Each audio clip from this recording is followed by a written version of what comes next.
The 2020 election is quickly approaching, with Election Day on November 3rd. If you're 18 or older, don't forget that you're eligible to vote. But voting also comes with some responsibilities, like making sure that you're informed about all of the candidates and propositions you're going to be making important decisions about. If you want to vote but are unsure of where to start your research, keep watching to learn exactly how to research your ballot. One amazing source of information on candidates, propositions, and more is ballotpedia.org. On this website, you can learn about your specific ballot, gather information on the different propositions and candidates, and learn of new ways that you can find information about local elections. To see a sample, just enter your street address and city and hit View My Ballot. Let's check out how some Amador students are researching the candidates, measures, and propositions on their ballot. I am a first time voter, so the main way that I get my information off for the candidates are basically for local candidates. I like to research based on their first person point of view.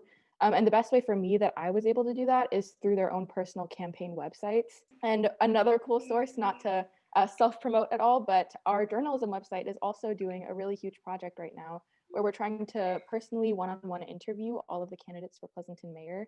And again, as a voter, that was something that was actually really helpful for me because I was the one who edited a couple of those articles and I actually got to sit in one of the interviews.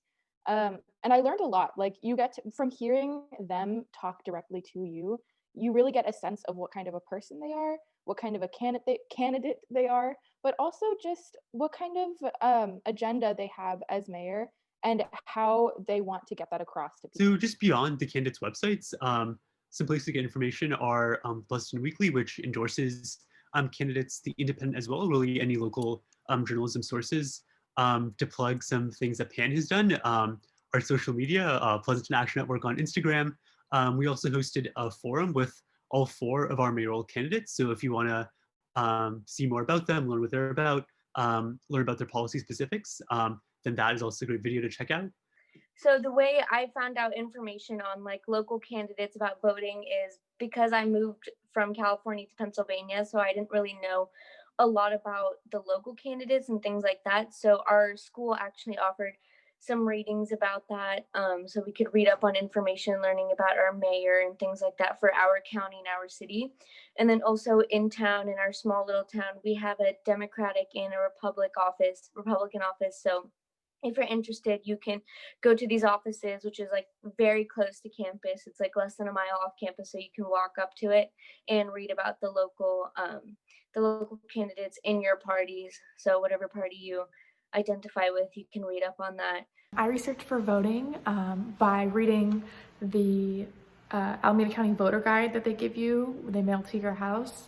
And I go to the candidates' websites. I try and read up on opposition and articles in favor of different propositions because I find that propositions are the hardest to understand. They're the most confusingly worded. So I think it's really important to do a little extra research on those, maybe talk to people you know, talk to people in the community you trust who you think would see the world in a similar way that you do when voting. Number one, I think that social media has become an increasingly important tool for voters to get information, especially here in California.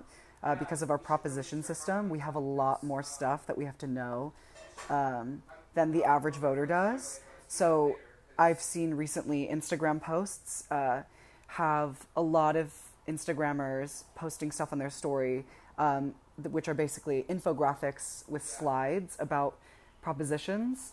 Even if you aren't able to vote in this election, you can still try out some of these tips to stay informed about current events.